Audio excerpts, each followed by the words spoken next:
जेव्हा तुम्ही इंडेक्स फंडामध्ये गुंतवता तेव्हा इंडेक्सपेक्षा तुमचा परफॉर्मन्स हा कमी येतो. त्याला ट्रॅकिंग एरर म्हटलं जातं. याचे 3 महत्वाची रिझन्स आहेत. पहिला, इंडेक्सला कुठलीही कॉस्ट नाही, वेरॅज इंडेक्स फंडला fund management cost, brokerage cost आणि डिस्ट्रीब्युटरचं कमिशन जर का तो रेग्युलर प्लॅन असेल तर ती लागू होते. सो इंडेक्स फंडांमध्ये पहिले ह्या 3 गोष्टींनी फरक पडणार आहे, म्हणजे fund manager cost, brokerage cost आणि तुमचे डिस्ट्रीब्युटरचं कमिशन. दुसरं महत्वाचं इम्पॅक्ट कॉस्ट येऊ शकते. इम्पॅक्ट कॉस्ट म्हणजे काय, तर दर 3 महिन्यांनी इंडेक्सचे कॉन्स्टिट्युएंट चेंज केले समजा एखाद्या, किंवा 3 किंवा 6 महिने रेग्युलेटर ठरवतो किंवा फ्रिक्वेन्सी ठरवते. सो इंडायसेस मध्ये काही स्टॉक आत येणार आहेत. आता ते आत येण्याची न्यूज आल्यानंतर ते घेईस्तोवर सर्वच फंडांना त्याचं एक्सपोजर घ्यायचं आहे.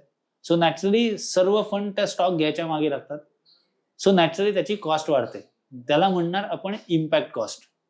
सो हाय प्राइसला ते स्टॉक्स घेणं बंधनकारक राहतं, कारण तो इंडेक्सचा पार्ट आहे. So there is no option. बरोबर. सो तिथे तुम्हाला इम्पॅक्ट कॉस्ट फेस करायला लागेल.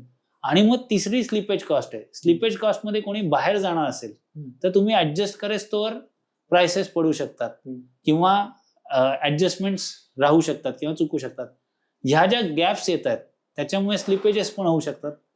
ह्या कारणांमुळे ट्रॅकिंग एरर येऊ शकते. ही ट्रॅकिंग एरर खूप जास्त असेल तर तो फंड खरं तर इनएफिशियंट समजला जावा आणि त्यामुळे अशा इंडेक्स फंडामध्ये शक्यतो गुंतवणूक करू नये.